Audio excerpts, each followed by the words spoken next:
Assalamualaikum warahmatullahi wabarakatuh. Waalaikumsalam warahmatullahi wabarakatuh. Bismillah, assalatu wassalamu ala rasulillah wa ala alihi wa sahbihi wa man tabi'ahum. La haula wa la quwata illa billah, amma ba'd. Pemirsa Darul Amanah Channel dimanapun berada, jumpa lagi dalam bingkai acara Ngobrol perihal Islam bersama Buya Haitami sambil ngopi. Alhamdulillah, pada pertemuan pada malam hari ini kita masih diberikan nikmat sehat walafiat oleh Allah Subhanahu wa taala sehingga kita masih dapat berkumpul bermuajahah dalam keadaan sehat walafiat. Pemirsa Darul Amanah Channel dimanapun berada dan jamaah di studio, pada malam hari ini guru kita akan memberikan bahasan kajiannya kepada kita semua seputar memaknai tahun baru Hijriah. Mana yang biasa ramai itu tahun baru Masehi atau yang perpindahan tahun antara Desember ke Januari. Nah, ada makna khusus di tahun baru Hijriah. Nanti guru kita akan kupas pada malam hari ini untuk kita semua. Mari sama-sama kita fokus sejenak untuk mendengarkan apa yang akan disampaikan oleh guru. Kepada Buya kami dalam bersama. Assalamualaikum warahmatullahi wabarakatuh. Waalaikumsalam warahmatullahi wabarakatuh. Alhamdulillah ala ni'amillah. Wassalatu wassalamu ala rasulillah. La hawla wa la quwwata illa billah. Asyhadu an la ilaha illallah wahdahu la syarika lah. Wa asyhadu anna sayyidana Muhammadan abduhu wa rasuluh. Allahumma sholli ala sayyidina Muhammad wa ala alihi wa sahbihi ajma'in. Amma ba'du, faqad qala Allah Ta'ala fi kitabihil karim, a'udzu billahi minasy syaithanir rajim. Bismillahirrahmanirrahim. Wal 'asri innal insana lafi khusrin illa allazina amanu wa 'amilus shalihat wa tawassaw bil haqqi wa tawassaw bis sabr. Wa qala Rasulullah sallallahu alaihi wasallam, khairukum man tala umruhu wa hasuna amaluhu wa syarrukum man tala umruhu wa sa'a amaluhu. Rabbi shrah li sadri wa yassir li amri wahlul 'uqdatam min lisani yafqahu qawli. Rabbi zidni ilman nafi'a warzuqni fahman jaida fil laili wan nahar. Allahumma faqihni bid-din wa 'allimni ta'wila. Para jamaah Majelis Salim An-Nahdiyah. Nahdiyah itu artinya kebangkitan loh. Ya, kita harus bangkit. Lebih-lebih kita terjaga menghadapi tahun baru Hijriah 1447 Hijriah. Kita harus bangkit, kita harus hijrah. Dari yang tidak semangat jadi semangat, yang malas menjadi rajin, ya. Yang bercerai-cerai kemudian menjadi bersatu. Yang belum rajin ke masjid, kita ke masjid. Yang belum rajin ke majelis, kita ke majelis. Itu namanya hijrah, itu kan pindah. Pindah dari yang baik menjadi tempat yang baik. Wabil khusus segenap pengurus Majelis Salim An-Nahdiyah dalam acara ngopi ngobrol perihal Islam sambil ngopi. Kopinya mana, Mas? Yaitu Bapak Haji Ade Tiar dan juga Ustadz Tuko selaku pembawa acara. Mari kita bersyukur kepada Allah Subhanahu wa taala bahwa sampai hari ini, malam ini kita masih diberikan kehidupan oleh Allah Subhanahu wa taala. Kalau masuk Kalau kita tengok ke belakang beberapa hari yang lalu, banyak saudara kita yang sudah dipanggil oleh Allah Subhanahu wa ta'ala. Termasuk ipar saya, itu juga dipanggil oleh Allah Subhanahu wa ta'ala. Sahabat saya yaitu Bang Soleh bin Haji Adi, teman dari SD, itu juga sudah tidak ada. Terus Pak Nurdin alias Bang Jured itu juga kemarin sudah dipanggil oleh Allah Subhanahu wa ta'ala, satu jamaah Masjid Kubabilu. Belum yang lainnya, belum yang di rumah sakit ya. Tapi alhamdulillah sampai saat ini kita masih diberikan hidup oleh Allah Subhanahu wa ta'ala. Kita masih diberikan umur, berarti kita masih disayang oleh Allah. Bukan berarti yang sudah meninggal gak disayang, bukan. Memang takdirnya sudah sampai. Artinya kita masih punya kesempatan. Kalau tahu setahun kemarin masih ada yang kurang, bisa kita lengkapi di tahun ini. Tahun kemarin masih ada yang tertinggal, tahun ini mudah tidak tertinggal lagi. Tahun kemarin mungkin belum sempat ngaji, tahun ini sudah bisa, alhamdulillah. Yang tahun kemarin belum sempat sholat berjamaah di masjid musola terdekat, tahun ini kita usahakan. Ini dalam rangka bersyukuri nikmat Allah. Apa itu salah satu nikmat terbesar dari Allah? Di antaranya adalah nikmat umur, panjang umur, sehat walafiat. Karena kalau masih ada umur berarti masih ada kesempatan untuk memperbaiki diri kita, betul nggak? Yang merasa berbuat dosa, kita masih punya kesempatan untuk bertobat. Memang di bulan Muharram ini kita dianjurkan banyak bertobat kepada Allah Subhanahu. Bahkan kita dianjurkan berpuasa di bulan Muharram di tanggal 10 Asyur, hari Asyura tanggal 10. Alhamdulillah santri kita di sini semuanya walaupun sunnah tapi kita wajibkan sebagai tarbiyah pendidikan.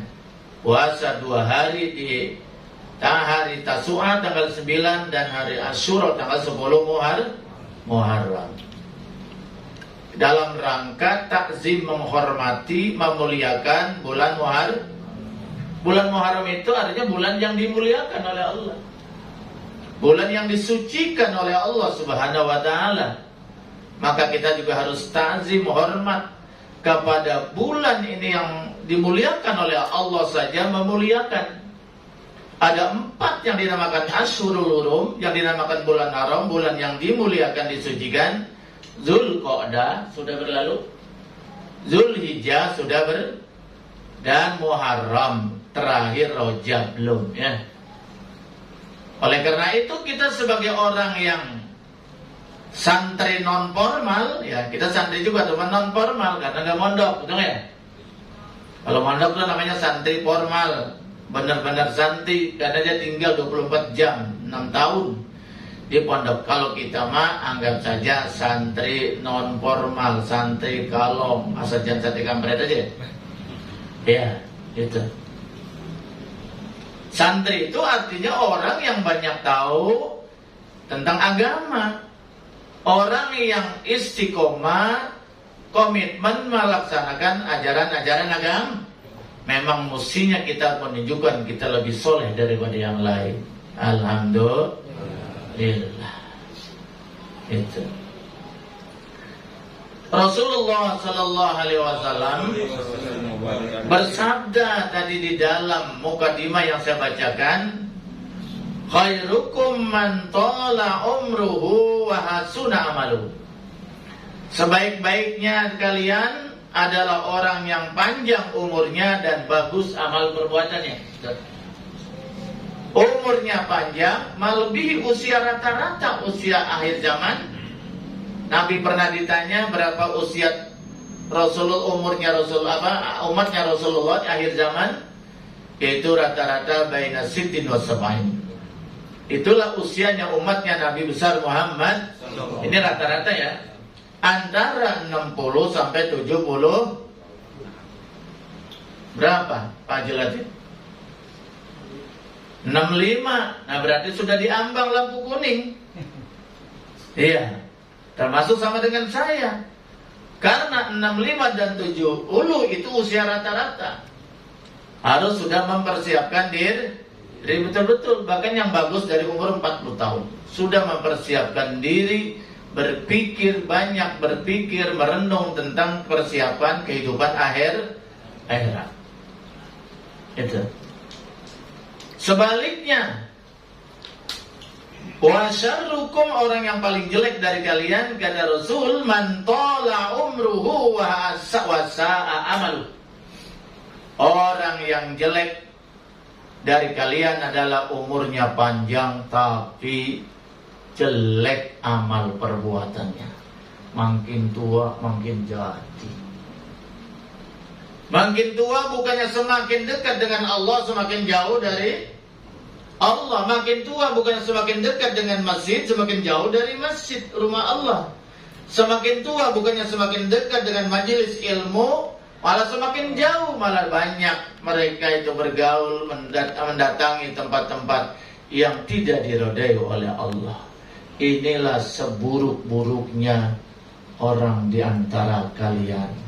Dikasih kesempatan umur panjang tapi semakin jauh dari Allah, tidak mensyukuri usianya yang diberikan oleh Allah. Ini namanya kufur nikmat, kufur umur. Ibarat orang dagang tekor, betul nggak? Tekor, ya. Panjang umur tapi semakin jelek amal perbuatannya. Yang bagus panjang umur, tambah amal perbuatannya, ibadah kepada Allah Subhanahu wa taala. Padahal hari-hari yang telah terlewatkan, bulan yang telah kita lewatkan, tahun yang kita lewatkan tidak pernah kembali. Ada enggak malam ini kembali lagi? Gak bisa, ini malam Mirbo sekarang, itu sampai hari kiamat gak akan kembali. Itu yang namanya tahun 1446 yang baru saja kita tinggalkan, betul nggak? Kita sekarang kan 47 ya. Itu tidak akan pernah kembali sampai hari kiamat pun. Nah itu, lan tarji'al ayyamul lati madat. Tidak akan pernah kembali, pakai lan ya. Lan tidak akan pernah tarji'a kembali al ayyam dari kata yaumun, hari-hari allati madat, hari-hari yang telah lewat. Jadi waktu itu ada 3 Pak. Makanya di dalam ilmu sorof kalau di pesantren itu fi'il dibagi 3. Ya kan ya? Kan ada kalimat fi'il, ada kalimat ada huruf. Nah fi'il ini dibagi 3. Perbuatan manusia itu dibagi 3 dalam konteks waktu ya. Ada namanya fi'lun madin, itu fi'il yang telah berlewat, namanya past tense. Perbuatan yang telah lewat, yang kemarin, yang lalu gitu. Ada perbuatan yang sedang dilakukan, namanya fi'il mudhari, yaitu adalah perbuatan yang sedang berjalan, yang kita lakukan sekarang nih. Jadi tahun yang kemarin tuh 1446 itu namanya fi'lu madin, masa lalu. Hanya tinggal kenang. Kita pikir-pikir tuh tahun kemarin kita rugi apa untung tuh. Kan yang tahu kita, betul nggak? Yang tahu kita sendiri. Makanya jangan banyak mengoreksi orang lain, koreksilah diri sendiri. Kalau pengen baik, koreksi diri sendiri, jangan koreksi orang lain. Ini mah orang tuh dicari kesalahan, nggak selesai. Sampai yang udah nggak jadi presiden sih masih diunyak-unyak aja. Dia korek aja, masya Allah. Kebaikannya yang begitu banyak nggak kelihatan. Oh iya, kurang gawean, jangan-jangan zolim kita itu. Harusnya kita bercermin, berkaca, sibuk memikirkan kekurangan kita, tuh baru kita akan jadi orang baik. Semakin banyak kita tahu kekurangan kita, akan semakin banyak kita memperbaiki diri. Kan begitu? Semakin kita memperbanyak melihat keburukan orang lain, akhirnya keburukan kita nggak kelihatan. Gitu. Nah, jadi fi'il mudhari bulan tahun ini, tahun 1447 yang kita jalani, ini namanya fi'il mudhari. Perbuatan yang sedang kita jalan, namanya ini waktu perjuangan. Kalau tahun 46 itu namanya masa lalu, tinggal kenangan. Tapi yang sekarang perjuangan, masih ada kesempatan nih. Haji Ade kalau dia membangun terus, ekonominya ya semakin berkembang. Itu tergantung kita. Kita juga begitu. Umur kita mau apain ya sekarang? Di tahun 1447 kita mau apain? Ya tergantung gitu. Yang kita jalani ini. Dan yang akan datang namanya fil amr. Apa namanya? Iya, future tense ya. Kalau bahasa Inggrisnya ya. Masa lalu, masa yang akan datang, harapan. Yang masa datang itu harap atau impian. Boleh kita mimpi, berharap.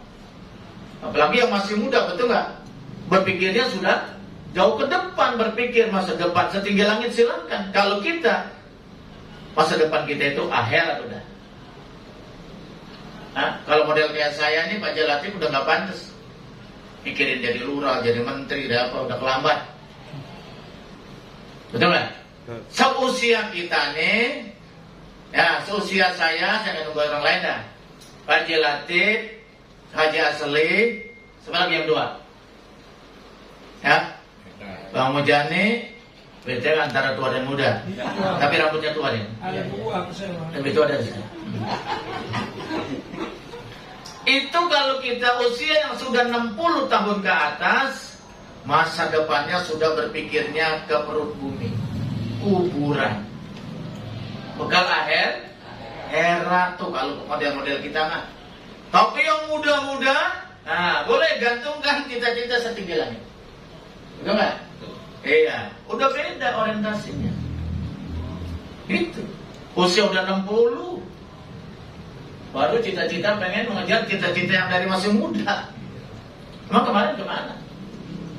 Fisik sudah lemah, betul nggak? Manusia semakin tambah umurnya, usianya, umurnya. Kalau angka itu bertambah umur, semakin pendek usianya. Umur tambah dari 60 menjadi 61, 50 menjadi 51 misalnya. Tapi usianya semakin dekat dengan kematian, betul nggak? Iya, kan begitu. Nah, oleh karena itu kita harus cerdas ya. Cerdas itu kata Nabi orang yang berpikir dunia tapi untuk kepentingan akhirat. Apapun yang dia lakukan di dunia itu dia orientasinya untuk bekal akhirat. Itulah orang cerdas. Karena di dunia cuman mampir. Ya deh. Dulu kan kita mampirnya di perut ibu kita tuh 9 bulan kurang lebih ya. Terus kita di alam mampir juga. Berapa? Rata-rata 60 sampai 70 tahun, udah lama. Malah ulama-ulama besar, Imam Syafi'i umurnya cuma 50 tahun lebih. Imam Ghazali juga umurnya nggak terlalu panjang, betul nggak? Iya. Nabi umurnya cuma 63. Karena umur itu sebetulnya bukan masalah jumlah angka, tapi yang paling penting bagaimana kita memaknai umur itu sebaik mungkin. Itu yang penting. Jadi umur panjang tapi banyak kemaksiatan terasa pendek. Giliran mati kalang kabut dia, tidak punya persiapan. Ada orang yang umurnya cuma 40-50 tahun sudah meninggal dunia, tapi kualitas umurnya luar biasa. Ibadahnya luar biasa. Ini yang dinamakan umur berkah. Betul nggak? Kualitasnya itu. Oleh karena itu di dalam Al-Quran surat Al-Asr Allah berfirman, "A'udzubillahi minasyaitonirrajim. Bismillahirrahmanirrahim." Ini surat ini biasanya selalu dibaca kalau di akhir pengajian ya. Pengajian bocah. Gitu betul ya? Pengajian biasanya di sekolahan gitu. Kita juga nggak apa-apa. Iya. Kalau pulang sekolah bacanya surat Al-Asr. Wal asr, demi masa, demi umur. Ay bimana wadahri di sini katanya. Wal asri dibacanya wal asri majrur, nggak boleh dibaca wal asru doma, nggak boleh dibaca wal asro, karena wawunya di sini wawu kosam, wawu sumpah. Wal asri artinya demi waktu. Allah bersumpah demi waktu. Berarti itu waktu sangat penting ya. Allah sampai bersumpah. Ada lagi wal fajri, demi waktu fajar. Masih ngorok kita. Ya betul nggak? Subuh masih ngorok. Dan menandakan betapa pentingnya di waktu subuh. Waduha di waktu nambah lagi tidur. Ke kantor lambat dipecat. Nah, ada ya? Banyak sekali manusia itu rugi karena tidak pandai menggunakan waktu atau usia. Wal asri ay wadahri ay ma ba'da zawal ilal ghurub, yaitu waktu setelah gelincir matahari sampai terbenam. Banyak apa ini? Cuma setengah hari, pendek. Badal ghurub, badal zawal. Iya. Oh. Zuhur sampai Maghrib. akhir asar maghrib. Kira-kira tuh usia dunia seperti itu. Bahkan au sholatil asar, seperti waktu sholat lebih pendek lagi. Sholat asar paling 2 jam setengah. Betul nggak? Pendek kan? Habis asar nggak lama udah maghrib. Iya. Makanya banyak orang nggak sholat zuhur, habis sholat asar apa? Sorean, maghriban. Rugi mereka. Sibuk dengan dunia, akhirnya nggak sempat sholat asar. Padahal sholat asar itu salah satu sholat yang diagungkan. Ada 2 sholat yang diagungkan dalam hadis itu, yaitu yang disaksikan oleh para malaikat Allah, malaikat siang maupun malaikat pada saat itu malaikat berkumpul laporan kepada Allah. Sedang apa itu hamba-hambaku? Ternyata dia di mana tahu adanya. Yaitu sholat subuh dan sholat asar. Itu yang dinamakan sholat bardain, sholat 2 dingin. Karena kalau asar, kalau musim dingin udah mulai dingin tuh. Subuh apalagi. Itu. Wal asri, demi waktu, demi usia, demi umur, innal insana lafi khusr. Tapi yang bagus nih kalau kita sholat baca berhentinya jangan di situ. Dari segi makna kurang bagus. Wal asri innal insana lafi khusrin illa. Tapi diulang karena koma di situ, illal ladzina amanu wa amilus. Kenapa begitu? Dari segi makna kurang bagus kalau lafi khusr. Innal asri innal insana lafi khusrin. Sungguhnya manusia berada dalam kerugian. Apa iya manusia semuanya rugi? Kan enggak. Betul gak? Nah makanya lafi khusrin illa, demi waktu sungguhnya manusia itu berada dalam kerugian. Illa, kecuali. Nah kecuali berarti ada sambungannya kan? Kecuali berarti ada yang tidak rugi. Tapi pada hakikatnya secara umum siapapun, tua, muda, laki, perempuan, orang beriman ataupun orang kafir yang tidak menggunakan usianya sebaik-baiknya, dia rugi. Betul gak? Itu bisa rugi dunia akhirat, bisa rugi dunia. Dunianya dia tidak ada kemajuan hidup, di akhiratnya juga sama. Karena tidak digunakan sebaik-baiknya. Itu. Di sini dikatakan lafaz am ini artinya al insan, asalnya insanun, seorang manusia, jamannya anas. Yang lain juga ya. Al-insanu jamannya anas. Ya ayuhan nas, wahai sekalian tapi sinal innal insana, sesungguhnya seorang manusia. Orang. Binatang nggak masuk, hewan. Tumbuh-tumbuhan nggak mas? Karena di sini ya jenisnya jenis manusia. Tetapi lafaz insan ini berlaku umum. Siapa saja yang merasa manusia, kalau tidak menggunakan umurnya, usianya dengan baik, rugi. Gitu. Ya. Amnya di situ amnya. Kemudian ditaksis ini ayat kedua yang bersifat am, ditaksis dengan ayat yang berikut. Ayat berapa? 3 ya? Al-Asri kan 1 ayat. Innal insana lafi yusrin. 1 ayat ya. Illal ladzina amanu.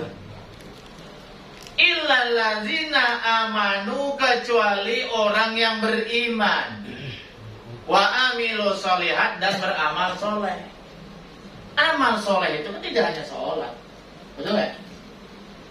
Membangun ekonomi, membangun usaha demi nafkah istri dan anak-anak, ibadah bukan? Ibadah, amal soleh. Pergi pagi pulang sore mencari nafkah yang halal, itu amal soleh bukan? Amal soleh hablum minan nas. Kalau sholat hablum minal, kalau puasa hablum minal, itikaf hablum minal, haji hablum minal. Itu namanya ibadah mahdhah. Ibadah khusus. Ibadah inti. Tapi ada ibadah yang bersifat sosial. Bersedekah, zakat, bantu orang, betul kan? Orang yang perlu ditolong, perlu dibantu. Ibadah bukan? Ibadah kalau kita niatkan karena Allah, betul kan? Karena Allah ibadah. Mencari nafkah buat anak bini itu juga ibadah. Malah setiap tetesan keringat dapat menggugurkan dosa-dosa kita yang tidak bisa dihapus oleh sholat, yang tidak bisa dihapus oleh ibadah puasa. Itu di dalam Quratul Uyun begitu. Tidak bisa dihapus dengan ibadah zakat. Apa itu? Orang yang mencari nafkah dengan susah payah, mandi keringat, pergi pagi pulang sore, pergi pagi pulang malam, buat membiayai anak bininya, untuk biaya kehidupannya, kesehatannya, pendidikannya, betul gak? Kan capek tuh. Itu bisa menghapuskan dosa-dosanya yang tidak bisa dihapus dengan ibadah sholat, puasa, zakat, haji, salat. Abdulus sodakoh alal qiyam. Pernah saya sampaikan? Seutama-utamanya sedekah adalah bersedekah kepada keluarga tuh. Wajib Asman. Oh, masih aktif. Masih di perusahaan masih. Udah pensiun. Ya, tinggal menikmati aja, banyak melakukan amal. Diganti dengan amal akhirat diperbanyak. Tapi yang masih muda-muda, betul ya? Punya tanggung jawab masa depan. Ya pergi pagi, pulang sore, pergi pagi, ada yang pulang malam, kalau macet, betul ya? Itu pahalanya bisa menghapuskan dosa-dosa yang tidak bisa dihapus dengan ibadah sholat sekalipun, ibadah puasa sekalipun. Kenapa? Jerih payahnya itu, taatnya jerih payah itu diganti oleh Allah dengan penghapusan dosa-dosa. Ayo terus semangat yang sedang membangun usaha sesuai dengan profesinya masing-masing. Kalau saya kan nggak bisa bisnis saya mah, karena memang bidang saya mah di pendidikan, betul ya? Tapi kan kalau di pendidikan yang capek itu pikiran. Ya.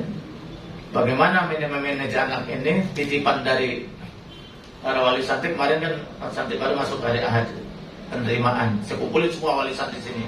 Santri baru serah terima, karena yang wajib mengajarkan iman, Islam, ihsan, akhlak itu bapak, bukan saya. Bapak sebagai kepala keluarga yang wajib, bapak anaknya bapak yang itu kan anak bapak. Tapi karena bapak nggak bisa, karena kesibukan, betul ya, karena keterbatasan ilmunya, dilimpahkan kepada saya. Tapi harus ada terima jabatan, betul ya? Terima tanggung jawab, supaya nanti kita tanggung jawab di hadapan Allahnya sama-sama. Betul-betul. Kalau nanti anak kita lahirnya dalam keadaan suci, kembali kepada Allah, bergelimang dengan dosa, siapa yang dicari? Bapaknya yang dicari. Anaknya juga gak mau masuk surga sendirian. Saya begini ya Rob, karena bapak saya nggak didik saya agama. Dicari bapaknya, mana nyolong-nyolong ke surga. Sini dulu, urusin dulu nih anak kamu kenapa masuk neraka begini. Kan repot itu begitu. Ini yang dinamakan anak jadi fitnah di hadapan. Nuding-nuding soal bapaknya diseret ke api neraka. Nauzubillah min. Kita pengen anak kita nanti dulu justru ngajak kita ke sor. Nah. Jadi orang yang menggunakan usianya, umurnya, amanu beriman kepada Allah dan amal soleh, ini termasuk yang tidak merugi. Karena usianya, umurnya sejak akil balik digunakan untuk beriman kepada, malah sejak kecil kita diajarkan untuk beriman kepada Allah. Orang yang beriman kepada Allah itu Pak, nih minum aja nih, minum. Contoh memang haus juga lagi nih. Nih, bismillahirrahmanirrahim. Jangan. Bismillah, saya minum supaya sehat untuk ibadah. Buat pahala kan? Bernilai ibadah. Padahal ini air urusan perut, minum.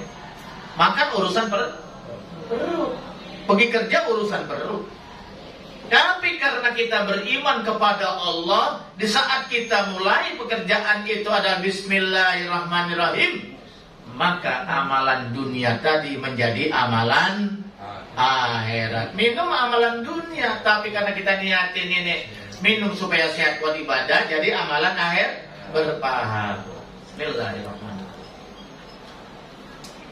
Alhamdulillah. Contoh, ngopi baca bismillah. Supaya kagak ngantuk, ngikutin pengajian fresh. Pahala itu ngopi. Saya ngopi supaya saya bisa begadang main judi online. Nah itu lain lagi itu. Betul kan? Innamal a'malu. Itu di dalam kitab Kalimut Talim itu ada sebuah hadis begini. Kamin amalin yatasawwaru bi surati dunya. Berapa banyak amalan bentuknya dunia? Makan bentuk dunia, betul nggak? Makan tuh amalan dunia. Minum amalan, mencari nafkah amalan Tapi yatasawwaru bi suratil akhirah bi husniha. Tapi itu amalan dunia tadi menjadi amalan akhirat, berpahala karena bagusnya niat. Makanya kita sebagai orang beriman jangan lupa setiap amalan yang baik diniatkan, minimal baca bismillah. Jadi nggak sia-sia tuh. Ya, kita harus pintar-pintar, harus cerdas. Amalan apapun, selama itu tidak haram, amalan baik, baik mubah apalagi sunnah, apalagi wajib ya. Jangan lupa niatkan karena Allah. Makanya otomatis amalan dunia itu menjadi amalan. Sebaiknya sholat bukan karena Allah, puasa bukan karena Allah, haji karena popularitas, menjadi yasiru amalan dunia. Bisu ini itu menjadi amalan akhirat, dunia jadi gak ada pahalanya. Kembali kan? Amalannya akhirat, tapi niatnya dunia. Karena mau diangkat, ada mertua lewat, waduh, soleh banget, karena mertua. Ya dapat pujian dari mertua, tapi nggak dapat apa-apa di sisi Allah Subhanahu wa Ta'ala. Namanya cerdas ya. Yang kedua, beramal soleh. Tapi kita nggak cukup hanya dalam niat beriman saja, tapi nggak pernah berbuat apa maju di sini. Setelah kita beriman kepada Allah, ya kita berbuat amal soleh. Kan ada dua dari amal soleh hablum minallah, amal soleh hablum minan. Waktu sholat, waktu nyari duit, nyari nafkah, ya nyari nafkah. Dunia akhir, Rabbana atina fid dunya hasanah wa fil akhirati. Gitu. Jadi dunia pun kita harus kejar, akhirat juga harus kita kejar. Tapi nanti di saat kita aplikasikan dalam kehidupan, dunia untuk akhir. Jadi kan mau beriman, sholat, tapi kagak mau cari anak bini kebelangsa. Dosa nggak kita? Oh, padahal mencari nafkah itu adalah ibadah. Pahalanya luar biasa. Apa udah cukup? Umur kita gunakan yang pertama beriman kepada Allah, yang kedua beramal soleh, tidak. Untuk menyempurnakan keislaman, keimanan kita, masih ada tugas kita yang terakhir, watawasau bil haqqi watawasau bisabr, berdakwah. Watawasau bil haqqi artinya apa? Watawasau itu ada komunikasi dua arah, artinya saling berwasi, saling mengingatkan, saling berwasiat, saling mengajak antara satu dengan lain, bil haq, dengan kebenaran. Suami ingatkan istri, istri ingatkan suami. Suami lagi lalai, istri mengingatkan. Istri lagi lalai, diingatkan oleh suami. Ya kan? Kan begitu ya? Wa tawasau bisabr, dan juga saling berwasiat dengan bisabri, dengan kesabar. Kalau ada saudara kita kena musibah, sabar. Jangan disurakin, diketawain, Masya Allah. Kan seiman seagama, betul nggak? Kalau kita nggak bisa bantu dengan uang, nggak bisa bantu dengan tenaga, paling tidak kita berpesan dengan kesabaran. Ini kagak jujur, wah penyakit begini rasanya nggak lama lagi nih. Mendingan jangan nengokin, begitu mah. Ya nengokin tetangga sakit, penyakit begini biasanya nggak lama lagi, Pak, 3 hari mati. Masya Allah. Sabar. Terlalu itu, betul nggak? Terlalu. Jadi kan berkata benar, mana apa berkata manis, berkata baik itu kan ibadah, betul kan? Saudara, jangan dengan kita menasihati kebaikan, kita senyum saja kepada saudara kita, itu saudara kok depan-depannya, emang orang depan kali temannya. Iya, kita berwajah manis saja itu orang udah senang. Santun gitu, itu saudara. Tabas subuh kali haji liwaji ahika laka saudara. Suka duit kagak punya, tenaga ya udah nggak ada, udah senyum aja yang banyak. Saudara itu. Tapi jangan berlebihan, kalau berlebihan orang gelok. Gampang sekali adalah misalnya sesuai dengan kemampuannya masing. Yang punya harta bantu dengan harta, punya tenaga dengan tenaga, betul kan? Punya jabatan dengan pengaruhnya, betul? Gak punya apa-apa ya dengan doa. Kalau kita atabul iman, selama-lamanya iman daripada kagak. Kan begitu. Ya udah kagak bantu apa sekagak, ngatain, nyumpahin. Menjadi apa begitu? Masya Allah. Jadi dakwah itu bukan hanya kewajiban ustaz, bukan. Kita setiap orang wajib berdakwah. Wallahu a'lam bishawab. Alhamdulillahirabbil alamin. Baru saja kita dengarkan kajian terkait dengan memaknai tahun baru Hijriah yang disampaikan oleh guru kita Buya Amin. Insyaallah apa yang beliau sampaikan tadi mudah-mudahan memberikan manfaat untuk kita semua, untuk kehidupan dunia dan akhirat kita. Dan untuk lebih mempertajam permasalahan ini, saya mempersilakan untuk 3 orang penanya. Silakan yang ingin bertanya. Sambil. Dari sisi mana dulu? Siapa dulu? Ya. Ayo sambil ngopi, silakan. Kebetulan ini yang akan bertanya Mas Sutarso, di Warga Baru. Sutarso dari mana? Silakan. Dari mana, Mas? Iya. Iya, masuk ke nyaluran kan nanya. Dari mana? Madiun, Jawa Timur. Iya, udah silakan. Sekarang 3.000 orang. Assalamualaikum. Izin bertanya kenapa? Deketin mic-nya. Izin bertanya kenapa bulan Syuro itu dinamakan Syahrul Muharram atau bulan Muharram? Mohon pencerahannya. Iya, siap. Ini Bulan Muharram itu bulan surah bulan Muharram atau Asyurul Hurum ya ke dalam bahasa Al-Qur'annya itu ada 4 kan ya. Yang pertama Zulqa'dah, bulan Apit kata orang Jawa mah ya. Iya, bulan Dijepit, bulan Apit. Jadi itu bulan haram, bulan yang dimuliakan. Yang kedua bulan Dzulhijjah, bulan haji. Yang ketiga Muharram. Orang sono nyebutnya bulan Syuro ya. Padahal Syuro itu bukan bulan hari. Hari Asyura, hari ke-10. Begitu ya? Nah, yang terakhir tuh yang misah melompati 5 bulan kalau nggak salah itu bulan Rod. Belum dah. Udah sekarang kita pikirin yang bulan Muharram yang masih ada di kita tuh ya. Ntar kan bulan Maulid. Ya, Maulid ya? Ya. Sopan dulu ya. Nah ini.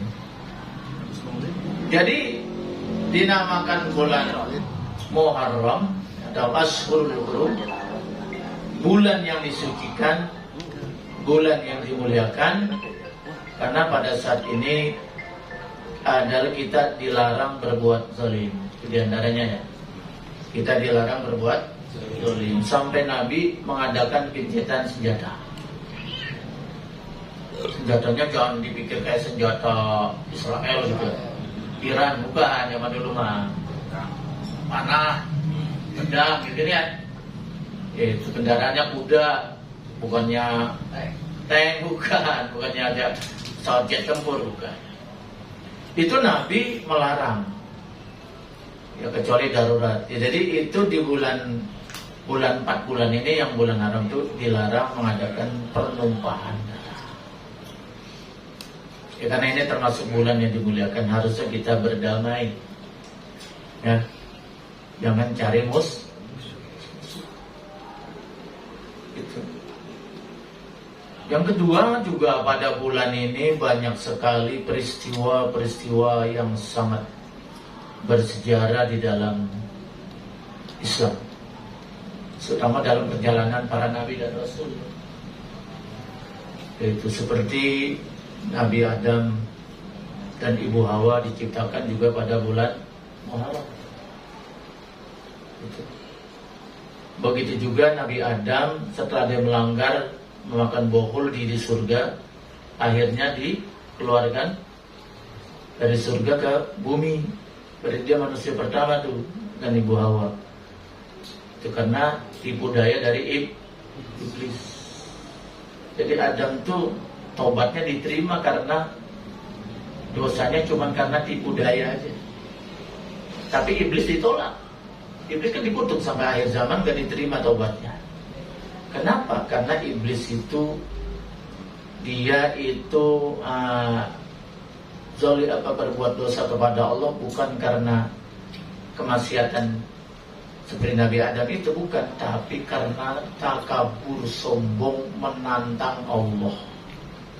Jadi Allah Maha Besar, disuruh sujud hormat kepada Adam, dia tidak mau, padahal yang memerintah Allah yang menciptakannya. Malah dia menyombongkan diri, itu yang Allah benci. Dan orang rata-rata kalau kupurnya dosanya karena sombong, susah bertobat. Karena kesombongan itu hanya pakaian Allah, gak boleh manusia. Syirik berarti. Sifat takabur kan cuma milik Allah ya kan? Betul? Takabur di dalam Asmaul Husna itu kan hanya milik Allah itu. Mutakabirnya itu hanya milik Allah. Selendangnya Allah. Lihat Fir'aun, karena kesombongannya mati dalam keadaan kafir. Ya kan ya? Karena dia mirip-mirip iblis. Coba lagi.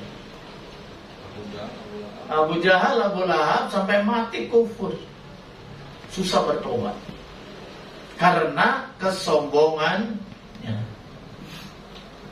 Kan begitu ya? Nah itu. Oleh karena itu kita di bulan Muharram ini dianjurkan banyak bertobat kepada Allah Subhanahu.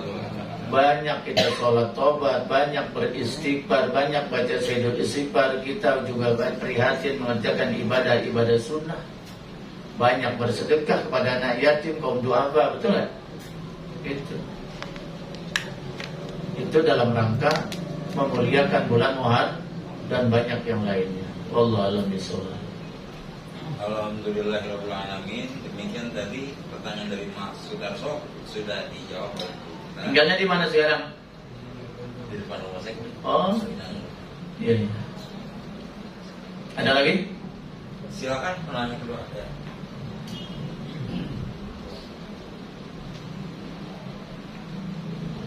Apa?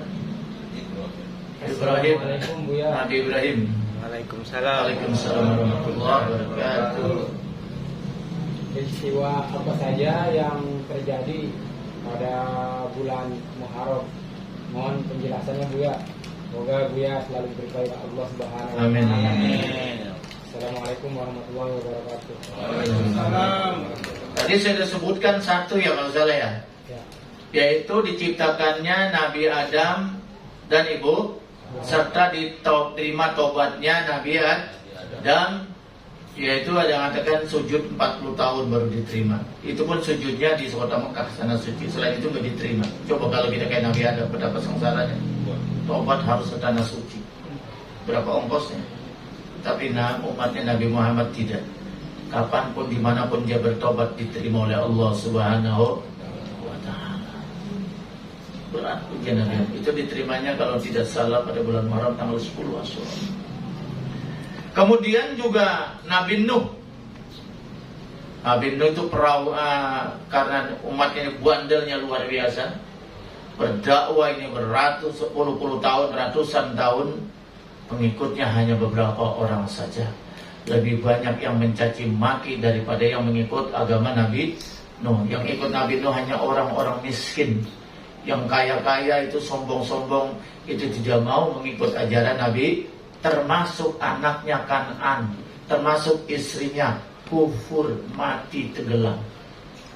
Yang hidup seluruh makhluk, manusia, hewan dan sebagainya, yang hidup yang hanya mengikut naik perahu mujizatnya Nabi Nuh. Itu terapung-apung 40 hari 40 malam karena banjir dunia. Gunung Himalaya konon katanya yang tertinggi di dunia itu pun tenggelam. Siapa yang hidup coba? Ombang ambing selama 40 hari 40 malam. Akhirnya pada tanggal 10 Asyura mendarat di Bukit Judi namanya. Negara mana nanti coba dilihat hanya Syekh Muhammad Google itu.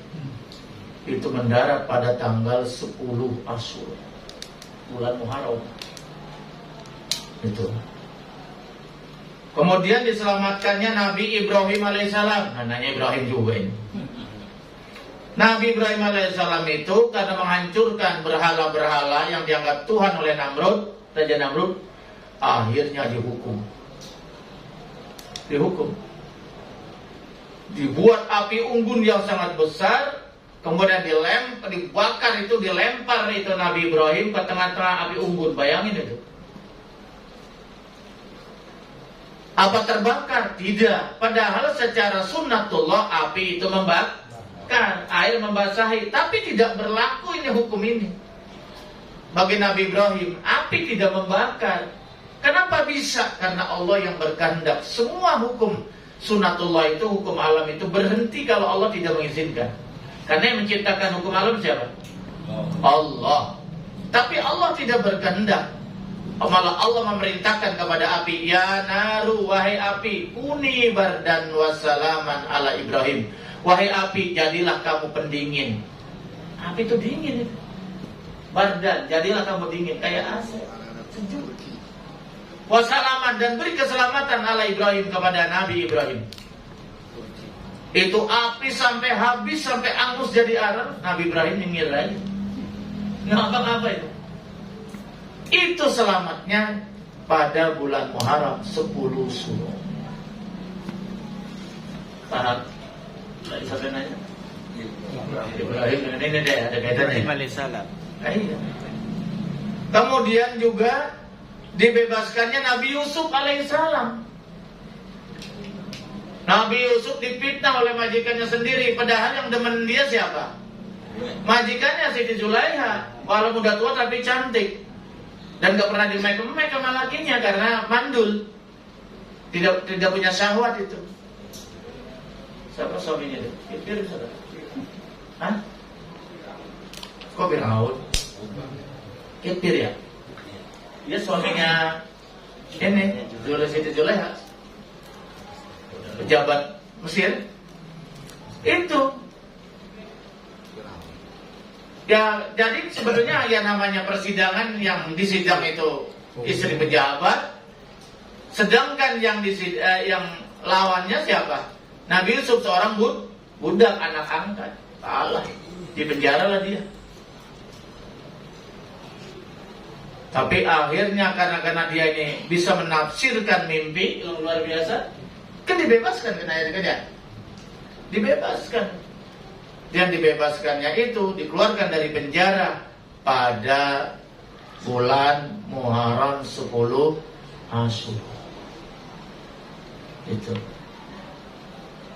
Nabi Ayub juga begitu, bapaknya disembuhkan dari penyakitnya, buta itu karena anak kesayangannya Nabi Yusuf yang bersaudara, dua saudara kandungnya itu dengan Bunyamin. Yang lain kan itu, karena 12 ya masalah.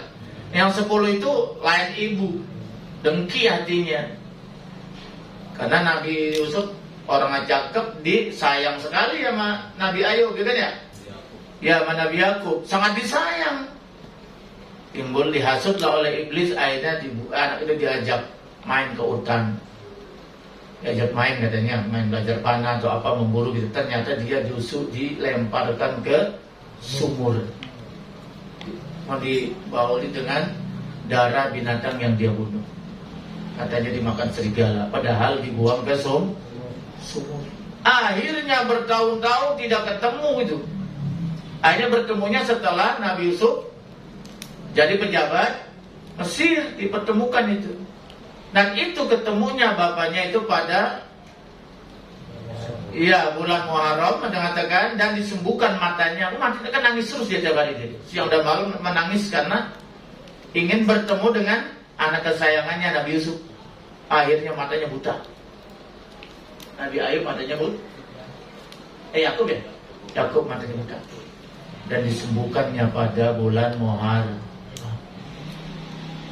Jadi banyak pertolongan Allah kepada para nabi dan rasul di bulan Muharram. Nabi Musa dikejar-kejar oleh bala tentara Fir'aun.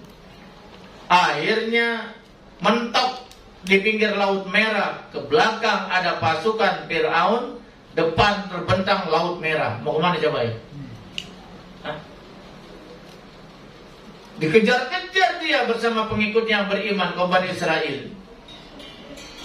Dan akhirnya Nabi Musa itu membacakan doa, Allahumma lakal hamdu wa ilaikal mustaka wa antal musa'an wa la hawla wa la quwata illa billah. Ini doa Nabi Musa ketika dia terjepit itu dibaca itu. Tapi di dalam kitab Nasul Ibad, Nabi mengajarkan agar kita ini sebagai umatnya juga banyak-banyak membaca doa Nabi Musa. Allahumma lakal hamdu wa ilaikal mustaka wa antal musa'an wa la hawla quwata illa billah. Itu bila lagi sulitan banyak baca itu. Allahumma lakal hamdu, ya Allah segala puji hanya untukmu, wa ilaikal mustaka, engkau tempat mengadu segala kesulitan, wa antal musa'an, engkau tempat minta tol, wa la hawla wa la quwata illa billah. Baca banyak-banyak itu, insyaallah nanti Allah kasih jalan keluar. Akhirnya Nabi Musa dapat petunjuk, suruh pukul tongkatnya ke laut. Wah, jadi jalan tol. Air membeku, akhirnya jadi jalan seperti darat. Melintaslah Nabi Musa beserta para pengikutnya yang beriman selamat. Kemudian menyusullah Fir'aun dengan para bala tentaranya. Itu air mencair kembali, menjatuh. Akhirnya ditenggelamkan. Disitulah dia baru sadar, amantu bi Rabbi Musa, ya Rabb, kalau begini aku beriman kepada Tuhannya Nabi Musa. Ternyata malaikat gergetan, dilelepin aja langsung mati. Sebagai bukti akhirnya itu jasadnya utuh diawetkan. Dan sebagai bukti ini manusia paling zalim karena ngaku Tuhan. Fir'aun itu luar biasa, bukan hanya sebagai raja, ngaku sebagai Tuhan. Ana rabbukumul a'la, saya adalah Tuhan kalian yang paling agung. Mara'aitu rabban siwaya, aku tidak melihat Tuhan selain aku. Wah, di situ puncak kesombongannya. Dan itu diselamatkannya Nabi Musa pada 10 Muharram, hari Asyura. Sebenarnya banyak sekali kalau mau disampaikan. Nabi Yunus, nah Yunusnya nggak datang. Nabi Yunus itu pernah putus asa berdakwah, bandel umatnya nggak ada yang ikut. Akhirnya dia putus asa, minggat, naik kapal nyebrang daerah sebelah. Itu kapal berjalan, berhenti di tengah jalan, mogok, nggak jalan-jalan kayak hidup tuh mesinnya. Kata nahodanya, waduh kalau begini ini ada penumpang yang bermasalah ini. Udah kita undi aja undi dikocok keluar Yunus. Kata orang jangan, orang baik dia orang baik gitu. Udah kocok lagi, Yunus lagi yang keluar. Kocok lagi, Yunus lagi yang keluar. Udah ada isyarat kalau gini, udah Yunus sudah 3 kali masih dikeluar juga namanya. Dilempar ke laut, wah ikan apa yang paling gede itu? Paus. Ikan paus, ikan nun, wah jangankan manusia, mobil ke masuk, ya kan? Yunus diuji oleh Allah karena tidak sabar berdakwah. Ya, Nabi Yunus berada dalam 3 kegelapan. Kalau kita listrik mati gelap, cuma gelap malam doang. Tapi kalau Nabi Yunus 3 kegelapan, gelap di malam hari, gelap di dasar laut, gelap dalam perut ikan. Bayangin itu, 3 lapis dia mengalami kegelapan di perut ikan. Bayangin aja. Orang kebanyakan di perut buaya, di perut ular mati belum ya? Dia manusia ya. Tapi selama 40 hari 40 malam dia berada di kapal selam, kapal selam, perut ikan. Dia bertobat, yang disebut ini tasbihnya Nabi Yunus. La ilaha anta subhanaka inni kuntu minaz zalimin. Itu banyak baca tuh kita kalau tobat. Kita kalau bertobat nih merasa banyak dosa, boleh pakai ini. Kalau perlu baca sambil sujud. La ilaha anta subhanaka inni kuntu. Baca tuh paling dia 10 kali sambil sujud. Tapi di luar sholat ya. Itu. Paham ya? Kalau tobatnya Nabi Adam, Robbana zolamna anfusana wa lam taghfir lana wa tarhamna lanakunanna minal apa kita ya? Itu juga tuh kalau kita habis sholat tobat banyak itu. Robbana zolamna anfusana wa lam taghfir lana wa tarhamna lanakunanna minal. Jadi malah Nabi Adam sampai 40 tahun sujud. Gitu kan? Kita mensolong dia kekuatan kita beda. Kita mau umatnya Nabi Muhammad disayang, cuma kitanya nggak ngerti disayang. Betul nggak? Iya, kita mau disayang gitu. Kita mau tobat di mana aja bisa. Nggak harus semua. Ya kan ya? Nabi Adam berbuat dosa sekali aja langsung telanjang. Pakaian sorganya hilang semua. Tapi kita setiap hari berbuat dosa tetap pakai dasi. Betul nggak? Naik Mercy, betul nggak? Itu para koruptor. Hah? Coba umat Nabi Muhammad kalau kayak begitu insaf semua itu. Tapi enggak Allah lakukan karena memuliakan umatnya Nabi besar Muhammad masih diberi kesempatan untuk bertobat. Coba kalau dipermalukan kayak Nabi Adam. Hah? Berdosa cuma sekali dipisah suami istri. Adam di mana diturunkannya? Di India katanya. Betul ya? Istrinya diturunkan di Jeddah. Wah, soal manusia cuma satu-satunya. Cuma berdua, benar ya? Terlunta-lunta, luntan belantara, kan belum ada hotel, belum ada jalan tol. Bayangkan itu. Tapi sekarang umatnya Nabi Muhammad ada nggak begitu berbuat dosa dipisah lagi ini? Karena memuliakan umatnya Nabi besar Muhammad. Kitanya nggak tahu diri. Iya, masya Allah. Udah ya sampai situ ya. Begitu juga hijrahnya Rasulullah terjadi pada bulan Muharram. Wallahu a'lam bishawab. Alhamdulillahirrahmanirrahim. Masih ada lagi? Masih ada satu lagi. Oh, satu lagi.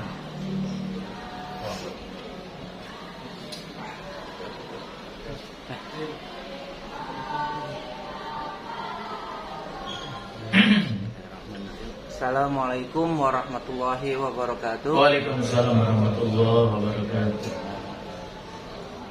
Sebelumnya saya ingin bertanya Buya. Ya, yang ingin saya pertanyakan adalah tentang masalah dakwah. Sebenarnya dakwah ini hanya tugas para ustadz atau dai aja atau kita seluruhnya gitu. Buya, ya mohon penjelasannya Buya. Assalamualaikum warahmatullahi wabarakatuh. Kaitannya dengan awal asar tadi ya? Iya. Wa tawassaw bil haqq wa tawassaw bis sabr. Soalnya begini, saya dulu waktu kursus dakwah, saya dulu di pesantren sambil ikut kursus dakwah di Ittihadul Mubalighin.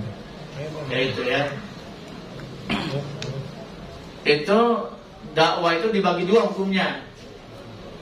Ada yang hukumnya fardu ain, ada yang hukumnya fardu kifayah. Fardu ain ini berlaku setiap orang muslim. Tidak apakah dia ustadz, apakah dia orang biasa.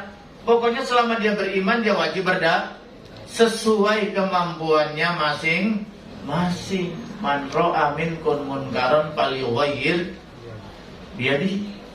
Barang siapa yang lihat kemunkaran di depan matanya, robah biyadihi, ini biasanya penguasa, RT, RW sampai teratas. Kan ustadz mah nggak bisa nutup maksiat, betul nggak ya? Paling bilangin. Yang punya wewenang siapa? Kejab. Fa'ilam yastati, tapi kalau dia nggak bisa, pabilisani, dengan mulut. Nah mungkin ini para mubalik. Fa'ilam yastati nggak bisa juga, pabiqalbi, yaitu dengan hati. Walaupun ini adabul iman, selama-lamanya iman, ya daripada ya dengan tangan yang nggak bisa, dengan mulut nggak bisa, paling tidak inkar dah. Ini kan malah nimbrung ngikut minum haram, ikut main judi, jangan gitu. Paling tidak kita inkar dalam hati kita, itu paling tidak. Jadi pada hakikatnya kita wajib berdoa setiap diri kita. Pertama pada diri kita sendiri, kedua pada istri kita, ketiga pada anak-anak kita, dan seterusnya. Balighu anni walau ayat, itu hadis. Sampaikanlah oleh kalian semua apa-apa yang kau dapat dariku, meskipun satu ayat, walau mungkin satu ilmu, kita sampaikan. Gitu. Anak kita nggak mau sholat subuh, bangunin, nggak bisa dibangunin dengan baik-baik, ya disiram. Nggak bisa sana, disabut pakai lidi. Dan seterusnya. Kalau diancam, jangan kasih uang jajan. Itu juga berdak. Istri kita nggak mau nutup aurat, ya kita perintahkan. Kan dakwah juga, betul nggak? Itu. Kalau yang seperti ini bisa nggak dilakukan? Makanya hukumnya fardu ain. Setiap orang wajib berdakwah sesuai dengan kemampuannya, masing sesuai dengan kapasitasnya masing-masing. Tapi kalau dakwah yang hukumnya fardu kifayah, ini dakwah secara profesional. Biasanya dilakukan oleh ormas, oleh lembaga seperti Departemen Agama, seperti Majelis Ulama Indonesia (MUI), betul nggak? Seperti Muhammadiyah, Al-Wasliyah, Dewan Masjid Indonesia dan sebagainya. Banyak ya? Banyak kan? Ormas-ormas ini mereka berdakwah secara profesional. Memang orang-orang yang sudah disiapkan, dananya sudah disiapkan, dikirim berbagai ke daerah. Ini juga hukumnya wajib, kudu ada. Kalau nggak ada, nggak jalan tuh dakwah, betul nggak? Kudu ada orang-orang yang memang ahli di bidang dakwah, gitu loh. Paham ya? Itu. Kenapa dinamakan fardu kifayah? Karena dia sifatnya kelompok, organisasi, lembaga. Jadi dua-duanya jalan. Jadi siapa yang nanya? Jadi muslim juga wajib secara fardu ain berdakwah untuk dirinya sendiri. Wah udah azan nih. Muslim ngomong sama muslim. Kamu kan muslim, ya enggak? Ayo ini dokter sholat, tinggalkan urusan dunia. Begitu, itu kan dakwah juga. Ya muslim. Beri contoh yang baik ibadah dakwah kepada anak kita, istri kita, tetangga kita, kerabat kita. Itu juga ada dakwah bisa dilakukan dengan berbagai cara. Wallahu a'lam. Cukup muslim? Cukup Bu ya. Alhamdulillah. Alhamdulillahirabbil alamin. Demikian kajian kita pada malam hari ini. kita sampaikan semoga menjadi bekal kehidupan untuk kita semua, bermanfaat untuk kita semua dari kehidupan dunia sampai kehidupan akhirat kita. Dan sebelum ada yang kita tutup, mari sama-sama kita membaca doa kafaratul majlis. Bismillahirrahmanirrahim. Bismillahirrahmanirrahim. Subhanaka Allahumma wa bihamdika asyhadu an la ilaha illa anta astaghfiruka wa atubu ilaik. Walhamdulillah. Pemirsa adalah amanah channel dimanapun berada. Demikian kajian kita pada malam hari ini. Bingkai acara ngopi ngobrol perihal Islam bersama ngopi. Insya Allah ketemu lagi bulan depan. Insya Allah kita bertemu dalam bulan sehat. Saya dan Buya akan mengucapkan terima kasih atas segala perhatiannya. Mohon maaf atas segala kekurangannya. Akhirul kalam billahi taufiq wal hidayah. Wassalamualaikum warahmatullahi wabarakatuh. Waalaikumsalam warahmatullahi wabarakatuh.